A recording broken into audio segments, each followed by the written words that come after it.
जय हिंद। अभ्यास online class की इस नए वीडियो में मैं कृष्णा आप सभी का स्वागत करता हूं। आज की इस वीडियो सेक्शन में दोस्तों हम देखने वाले हैं कंप्यूटर सामान्य ज्ञान एमसीक्यू। अगर आप प्रिपरेशन कर रहे हैं मंडी निरीक्षक, ज्येष्ठ संपरीक्षक और दोस्तों क्षेत्रपाल के लिए, तो बहुत ही इंपॉर्टेंट होने वाला है आज का वीडियो, क्योंकि दोस्तों उसमें सिलेबस में कंप्यूटर जो है इंक्लूड है, वहाँ से प्रश्न पूछे जाएंगे। और इस वीडियो सीरीज़ का दोस्तों ये चौथा नंबर का पार्ट है। अगर आप जो है अन्य 4 पार्ट नहीं देखे हो तो कंप्यूटर के नाम से प्लेलिस्ट बना हुआ है, वहाँ से जाकर के आप चेकआउट कर सकते हो, या फिर मैंने नीचे डिस्क्रिप्शन में भी लिंक दे रखा है, वहाँ से आप डायरेक्ट चेकआउट कर सकते हो। इसका पीडीएफ आपको किस तरीके से मिलेगा मैं इस वीडियो में बताने वाला हूं। तो चलिए दोस्तों वीडियो स्टार्ट करते हैं, और मेरे साथ भी आप जो है नीचे कमेंट करके ज़रूर बताते जाइए कि कौन सा आंसर सही होगा, कौन सा गलत है। ठीक है, तो चलिए दोस्तों वीडियो स्टार्ट करते हैं।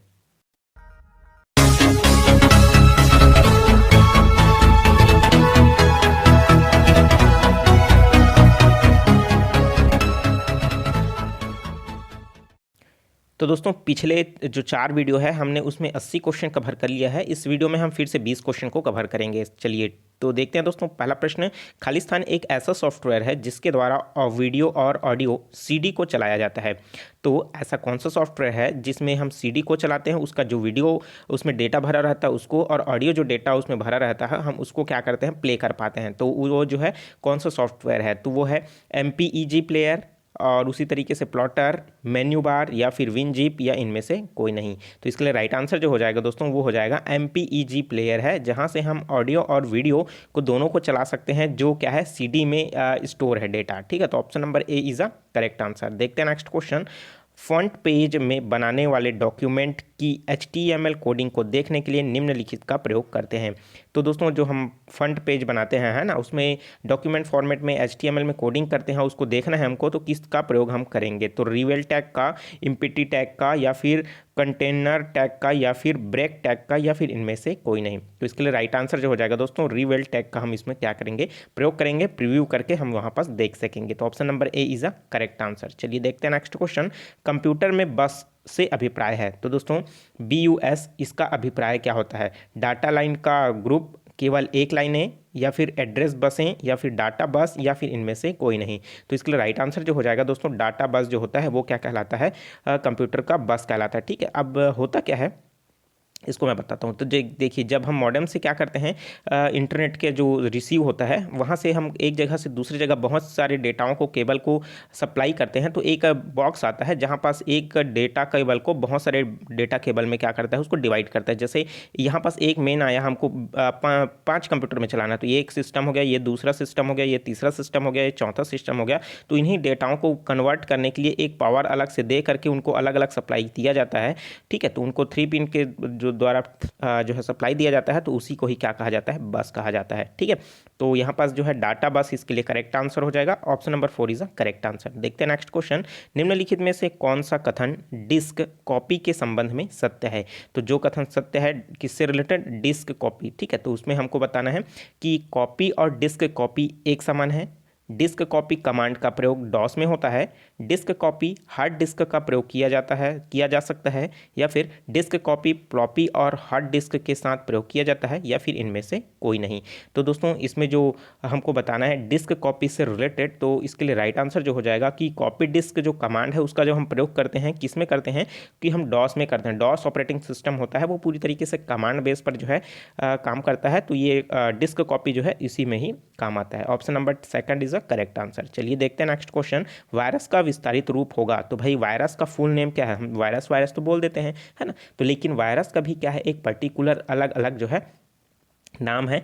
तो उसका फुल नेम भी बहुत बार पूछा जा चुका है, आपका व्यापम में भी और PSC में। ठीक है, तो वायरस का फुल फॉर्म क्या है, very important resource under search, या फिर virtual information resources under size, या फिर verify research interchange result unit source, या फिर वेरी इंपॉर्टेंट रिकॉर्ड यूज सर्चेड, या फिर इनमें से कोई नहीं। तो वायरस का जो फुल फॉर्म होता है वो क्या होता है दोस्तों, virtual information resources under size. ठीक है, तो आप इसको याद रखिए, virtual information resources under size. तो is option number B is a correct answer. इसी तरीके से बहुत सारी चीज़ें हैं जिसका आपको फुल फॉर्म पता होना चाहिए, जैसे यूएसबी हो गया, पीडीएफ हो गया, इसका पूरा नाम पूछता है, ठीक है।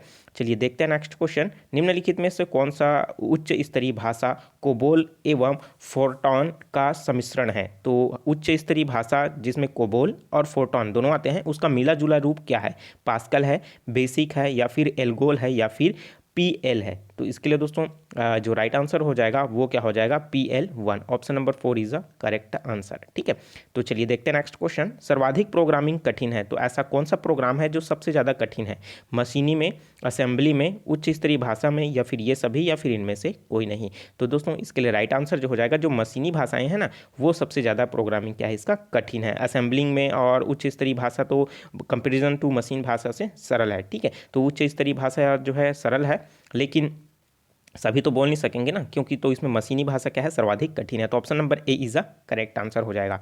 देखते हैं नेक्स्ट क्वेश्चन। निम्नलिखित में से इनमें से कौन सा बटन जो है टॉलिंग बटन नहीं है? तो टॉलिंग बटन कौन सा नहीं है? बोल्ड, इटैलिक, अंडरलाइन, 1 और 2 दोनों, या फिर इनमें से कोई नहीं? तो इसके लिए दोस्तों राइट आंसर जो हो जाएगा वो हो जाएगा इनमें से कोई भी बटन जो है टॉलिंग बटन नहीं है, ठीक है। तो चलिए देखते हैं नेक्स्ट क्वेश्चन। बेसिक सर्वाधिक उपयुक्त है, तो मतलब बेसिक जो है BASIC, तो ये जो है सर्वाधिक उपयोग है किसमें? टाइम शेयरिंग सिस्टम के लिए, माइक्रो कंप्यूटर के प्रयोग के लिए, 1 और 2 दोनों, या फिर इनमें से कोई नहीं? तो इसके लिए दोस्तों जो बेसिक जो चीज़ें हैं वो टाइम शेयरिंग सिस्टम के लिए और माइक्रो कंप्यूटर प्रयोग दोनों के लिए क्या है? इंपॉर्टेंट है, इसलिए पहला और दूसरा सही हो जाएगा। According to option number 3 is a correct answer हो जाएगा, ठीक है।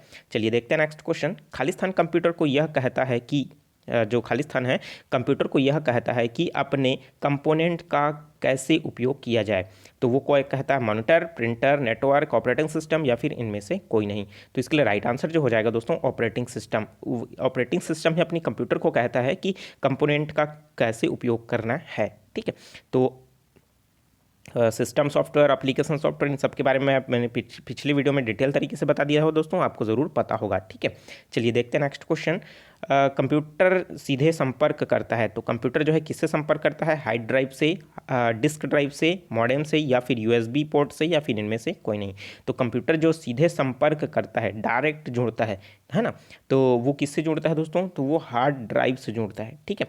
तो ऑप्शन नंबर ए जो है दोस्तों इसके लिए करेक्ट आंसर हो जाएगा, ठीक है।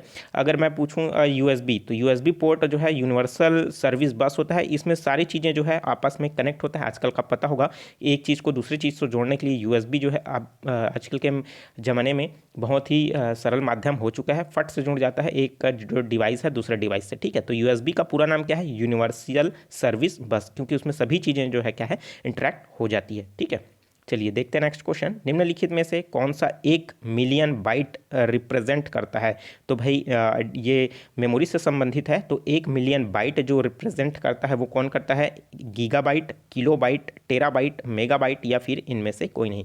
तो आपको पता होना चाहिए दोस्तों कि 1024 किलोबाइट जो है वो 1 MB के बराबर होता है, और 1024 MB जो है 1 GB के बराबर होता है, और 1024 GB जो है 1 टेराबाइट के बराबर होता है, ठीक है। तो इस यहाँ पर जो है 1 मिलियन बाइट की बात करी जा रही है। तो बाइट में क्या होता है? सिर्फ 2 चीज़ें आती है, ठीक है। बाइट में 0 और 1 आता है, और जब दोनों मिल जाता है तो क्या बनता है?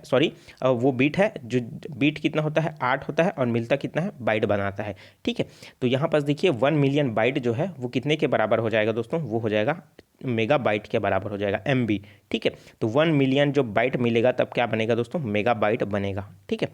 चलिए देखते हैं नेक्स्ट क्वेश्चन। डेटा स्टोर करने और गणना करने के लिए कंप्यूटर खालिस्तान नामक सिस्टम का प्रयोग करता है। तो डेटा को स्टोर करने के लिए, गणना करने के लिए कंप्यूटर का कौन सा सिस्टम प्रयोग होता है? बाइनरी, ऑक्टल, डेसिमल, हेक्साडेसिमल, या फिर इनमें से कोई नहीं? तो दोस्तों इसके लिए राइट आंसर जो हो जाएगा वो क्या हो जाएगा? बाइनरी सिस्टम में जो है वो अपना गणना को स्टोर करता है, डेटा को, और उसी को ही गणना करता है। बाइनरी मतलब क्या होता है? बाइनरी, बाई मतलब क्या होता है? 2, मतलब कौन कौन सा फॉर्मेट होगा? 0 और 1 के फॉर्मेट में वो क्या होगा? डेटा को गणना करेगा और स्टोर करेगा, ठीक है। तो option number A is a correct answer. चलिए देखते हैं नेक्स्ट क्वेश्चन। कंप्यूटर द्वारा खालिस्तान को सूचना में प्रोसेस किया जाता है। तो कंप्यूटर द्वारा किस चीज़ को सूचनाओं में प्रोसेस किया जाता है? डाटा को, नंबरों को, प्रोसेस को, या फिर रिपोर्टों को, या फिर इनमें से कोई नहीं। तो इसके लिए राइट आंसर जो हो जाएगा, जो डेटा होता है उसी को ही सूचनाओं को प्रोसेस करेगा प्रोसेसर के माध्यम से। ठीक है, तो इसके लिए क्या हो जाएगा, पहला ऑप्शन जो है करेक्ट आंसर हो जाएगा। बहुत ही सिंपल सा प्रश्न है और इस तरीके का प्रश्न जो पूछा जाएगा तो आप आसानी से जरूर बना लोगे। चलिए देखते हैं नेक्स्ट क्वेश्चन। क्वेश्चन नंबर 95, खाली स्थान सीपीयू के लिए गणितीय गणना करता है। तो भाई सीपीयू का कौन सा हिस्सा है जो गणितीय काम को करता है? तो पहला ही क्लास में अगर आपने कहीं अटेंड किया होगा तो बिल्कुल पढ़ा होगा। ठीक है, तो क्योंकि सीपीयू के दोस्तों मुख्यतः कितने भाग होते हैं? 3 भाग आपको देखने को मिलेगा। पहला तो है दोस्तों आपका कंट्रोल यूनिट होगा, दूसरा जो है मेमोरी यूनिट होगा, और तीसरा जो है दोस्तों आपका ALU होगा। ALU मतलब अर्थमेटिक लॉजिक यूनिट। ठीक है, तो यहाँ पर देख लेते हैं ऑप्शन क्या है, DIMM है, ALU है, BUS है मतलब बस, और रजिस्टर है, इनमें से कोई नहीं। तो गणितीय संक्रियाओं को कौन करता है? ALU arithmetic logic unit. ठीक है, तो यहाँ पर क्या हो जाएगा, ऑप्शन नंबर 2 ये क्या हो जाएगा, करेक्ट आंसर हो जाएगा। चलिए देखते हैं नेक्स्ट क्वेश्चन। यह प्रभावी रूप से कंप्यूटर का दिमाग है। तो कंप्यूटर का दिमाग क्या है प्रभावी रूप से? CD-ROM मतलब कॉम्पैक्ट डिस्क रो है ना, उसी तरीके से floppy disk, CPU central processing unit, hard disk, या फिर इनमें से कोई नहीं। तो इसके लिए राइट आंसर जो हो जाएगा वो दोस्तों वो हो जाएगा CPU। CPU को ही कंप्यूटर का दिमाग कहा जाता है। कंप्यूटर का मस्तिष्क अगर हम लोग बोलें है ना, दिमाग ब्रेन, तो वो हो जाएगा हार्ड डिस्क कहलाएगा। तो ठीक है, तो मतलब दिमाग, कंप्यूटर का दिमाग क्या कहलाएगा आपका? CPU कहलाएगा। और मेमोरी क्या कहलाएगा आपका? Hard disk. कंप्यूटर का मतलब क्या बोलें उसको, स्टोरेज क्षमता, मेमोरी। ठीक है, तो कंप्यूटर का मेमोरी क्या कहलाएगा आपका? Hard disk. और मेमोरी भी 2 टाइप का होता है ना, तो आप इसमें कंफ्यूज बिल्कुल भी मत होइएगा। चलिए देखते हैं नेक्स्ट क्वेश्चन। निम्नलिखित में से कौन सा हार्डवेयर है? तो प्रोग्राम, सॉफ्टवेयर, कंप्यूटर से लगा माउस, इलेक्ट्रॉनिक लाइट बल्ब, या फिर इनमें से कोई नहीं। तो कौन सा जो है दोस्तों हार्डवेयर के प्रकार है तो हमको ये बताना है। तो भाई हार्डवेयर पूछ रहे तो सॉफ्टवेयर होगा क्या? बिल्कुल नहीं होगा, तो ये तो ऐसे ही कट जाएगा। कंप्यूटर में लगा माउस एक प्रकार का क्या है? हार्डवेयर है। ठीक है, प्रोग्राम जो है चलता है अंदर में है ना, तो वो क्या हो जाएगा? एक सॉफ्टवेयर के अंतर्गत आएगा। इलेक्ट्रॉनिक लाइट बल्ब, तो ये एक प्रकार का, ये भी क्या हो जाएगा? अलग हो जाएगा। ठीक है, तो ये भी अलग है ना, तो ये सॉफ्टवेयर से ही काम करेगा, इनमें से कोई नहीं। तो भाई तो कंप्यूटर का लगा माउस जो है किस में आता है? हार्डवेयर की श्रेणी में आता है। अब स्टार्टिंग में आपने पढ़ा होगा कि कंप्यूटर के हार्डवेयर, सॉफ्टवेयर, तो ऐसा चीज़ जिसको हम लोग छू सकते हैं है ना, तो वो क्या कहलाता है? हार्डवेयर कहलाता है। तो भाई कंप्यूटर के लगा माउस को तो हम छूते ही हैं, उसी के अकॉर्डिंग हम राइट एंड लेफ्ट क्लिक करके स्क्रॉल बार जो करते हैं वो यहीं से करते हैं। तो ऑप्शन नंबर 3 क्या हो जाएगा? करेक्ट आंसर हो जाएगा। चलिए देखते हैं नेक्स्ट क्वेश्चन। अलग अलग इंस्ट्रक्शन के लिए अलग अलग कीज प्रयुक्त कर निम्नलिखित में से कौन सा उपकरण सूचना के आदान प्रदान के कारण उपलब्ध कराता है? तो अलग अलग चीज़ों के लिए हम अलग अलग आदेश जो है कंप्यूटर को देते हैं, तो किसके प्रदान से हम कराते हैं? तो स्कैनर, माउस, कीबोर्ड, मॉडेम, या फिर इनमें से कोई नहीं। तो भाई आदान प्रदान के कारण उपलब्ध कराता है, तो ये कौन सी चीज़ें हैं जो आदान प्रदान करके क्या करता है? कराता है। तो वो है दोस्तों कीबोर्ड है। ठीक है, अगर माउस नहीं रहा तो हम कीबोर्ड से ही काम चला सकते हैं। ठीक है, आप इसको ध्यान रखिए, अगर माउस नहीं भी रहेगा तब भी आप जो है कीबोर्ड की सहायता से पूरे कंप्यूटर सिस्टम को आप चला सकते हैं। ठीक है, तो इसलिए क्या हो जाएगा, आप ये भी बोलेंगे तो हम माउस से कमांड देते हैं, तो भाई वो सुविधाओं के लिए माउस दिया गया है। ठीक है, कीबोर्ड से हम सारा काम कर सकते हैं। ठीक है, तो option number 3 is the correct answer हो जाएगा। चलिए देखते हैं नेक्स्ट क्वेश्चन। इस प्रकार की मेमोरी को सामान्यतः टेम्पररी या फिर वोलेटाइल मेमोरी कहा जाता है। किस प्रकार के मेमोरी को टेम्पररी या फिर वोलेटाइल मेमोरी कहा जाता है? रोम को, फ्लैश मेमोरी को, वर्चुअल मेमोरी को, रैम को, या फिर इनमें से कोई नहीं। तो इसके लिए राइट आंसर जो हो जाएगा दोस्तों वो हो जाएगा रैम, रैंडम एक्सेस मेमोरी को टेम्पररी मतलब इसमें क्या होता है, जब भी हम कोई भी एप्लीकेशन को रन करते हैं ना, है ना, कोई भी जैसे मुझे कोई भी एप्लीकेशन कैलकुलेटर को खोलना है, तो कैलकुलेटर का जो एप्लीकेशन है वो रन होगा किसमें? रैम में। ठीक है, रैंडम एक्सेस मेमोरी में। और जैसे ही एप्लीकेशन जो है कैलकुलेटर का उसको अगर मैं बंद कर देता हूं तो वहां से क्या हो जाएगा? वो ऑटोमेटिक हट जाएगा। कुछ कारणवश अगर मैं क्या होता है सिस्टम बंद हो जाता है तो वहां से भी बंद हो जाएगा। ठीक है, मतलब वो टेम्परेरी रहता है। वॉलेंटाइन जब तक हम उसको यूज़ कर रहे हैं तब तक वो क्या हो जाएगा? रैम में एक्टिव रहेगा, बाकी टाइम हो जाए वो रैम से खाली हो जाएगा। ठीक है, तो option number 4 is the correct answer. चलिए देखते हैं नेक्स्ट क्वेश्चन। कंप्यूटर मेमोरी में एक गलती है। तो कंप्यूटर मेमोरी में एक गलती है, क्या गलती है? Cash, power failure, bug, virus, या फिर इनमें से कोई नहीं। तो कंप्यूटर मेमोरी की एक गलती है, वो कौन सी गलती है? तो ऑप्शन दिया हुआ है दोस्तों, कैश, पावर फेल्यूर, वायरस या फिर इनमें से कोई नहीं। क्रैश मतलब क्या होता है, जब भी कोई चीज़ें जो है कुछ कारणवश उसमें हमसे गलतियां हो जाती है, जैसे डैमेज हो गया, घिस गया, हाथ से गिर करके टूट गया मेमोरी, तो है ना, तो वो क्रैश हो जाता है वहाँ का डेटा। पावर फेलुअर मतलब क्या होता है, कुछ कारणवश हम उसको पावर नहीं दे पाते या फिर बिजली कट हो गई तो उसमें मेमोरी जो है वो उड़ जाता है, ठीक है, अगर हम उसको सेव नहीं किए हैं तब। तो ये उसकी भाई मेमोरी की तो गलती नहीं है ना, लेकिन वायरस जो है जब किसी उस पर अटैक हो जाता है तो उसमें डेटा जो है डिलीट हो जाता है या फिर जो है डेटाओं को क्या करता है, इधर उधर अस्त व्यस्त कर देता है। तो ये वायरस की कारण होता है, ना कि मेमोरी के कारण। तो मेमोरी की गलती है कि इसमें नहीं है, लेकिन बग जो है क्या है, मेमोरी की गलती है। जब हम कोई भी आंकड़े देखते हैं तो आंकड़ों में हम क्या होता है, 8 की जगह 20 दिखाई देता है, 20 की जगह 9 दिखाई देता है ना, कोई चीज़ें रेड ब्लिंक करने लगता है, तो ये बग होता है, जो कुछ समय पश्चात जब सिस्टम में हैवी हो जाता है वर्क, तब ये इस प्रकार का बग जो है सामने आता है, ठीक है। बग मतलब क्या होता है, जो मेमोरीज की गलतियां होती हैं ना, वो सामने उभर करके आने लगती है, ठीक है। जैसे क्या हुआ, अगर मैं कोई चीज़ जो है डेटा को इंक्लूड कर रहा हूँ तो वो डेटा मुझे सही तरीके से वो परोस नहीं पाता, तो वो क्या कहलाता है, डेटा बग कहलाता है, ठीक है, जो कि मेमोरी की गलती है। तो ये option number 3 is the correct answer, ठीक है। तो वीडियो कैसा लगा दोस्तों, कमेंट करके जरूर बताइएगा। 101 नंबर का जो क्वेश्चन है आपके लिए, तो मुझे कमेंट करके जरूर बताइएगा कि इसका राइट आंसर क्या हो जाएगा। प्रश्न देख लेते हैं, निम्नलिखित में से क्या सिस्टम सॉफ्टवेयर नहीं है। तो कौन सा ऐसा जो है सिस्टम सॉफ्टवेयर नहीं है आपको बताना है, ऑपरेटिंग सिस्टम, कंपाइलर, इंटरप्रेटर या फिर MS वर्ड। तो भाई सिस्टम सॉफ्टवेयर नहीं है, उसको मुझे बताना है। बहुत इस बारे में डिटेल में मैं पिछली वीडियो में बता दिया हूँ, सिस्टम सॉफ्टवेयर क्या है, एप्लीकेशन सॉफ्टवेयर क्या है ना। तो आप इसका आंसर जो है मुझे ज़रूर बता पाएंगे। तो सिंपल सा है, आप इनसे बिल्कुल बता पाएंगे, ठीक है। तो मतलब प्रश्न घुमा दिया गया है। देखिए, सिस्टम सॉफ्टवेयर नहीं है मतलब क्या होगा, वो जो ऑप्शन में होगा वो एप्लीकेशन सॉफ्टवेयर होगा। तो 4 में से एप्लीकेशन सॉफ्टवेयर कौन सा है भाई, नीचे कमेंट करके जरूर बताइए। वो प्रश्न वही पूछ रहा है ना कि निम्नलिखित में से कौन सा जो है एप्लीकेशन सॉफ्टवेयर है। प्रश्न घुमा दिया है, प्रश्न वही है। प्रश्न क्या बोल रहा है कि सिस्टम सॉफ्टवेयर नहीं है, मतलब क्या है, एप्लीकेशन सॉफ्टवेयर है, ठीक है। तो नीचे कमेंट बॉक्स खाली है, कमेंट करके जरूर बताइए। इसका PDF आपको मेरे टेलीग्राम चैनल अभ्यास ऑनलाइन क्लास में मिल जाएगा, वहाँ से जाकर ये आप आसानी से डाउनलोड कर सकते हैं। जो स्टूडेंट नए हैं चैनल को जरूर सब्सक्राइब करके नोटिफिकेशन बेल आता है जरूर ऑन कर लीजिए, क्योंकि इसी तरीके का ज्ञानवर्धक वीडियो मैं लगातार जो है लाता रहूँगा और आपका प्रिपरेशन जो है मैं कराते रहूँगा। उम्मीद करता हूँ एग्जाम से पहले जितने भी तैयारी मैं अपने ओर से करा सकूँ पूरी कोशिश करूँगा। तो चैनल के साथ बिल्कुल जुड़े रहिए और जो चीज़ समझ नहीं आ रहा है नीचे कमेंट करके ज़रूर बता दीजिएगा, ठीक है।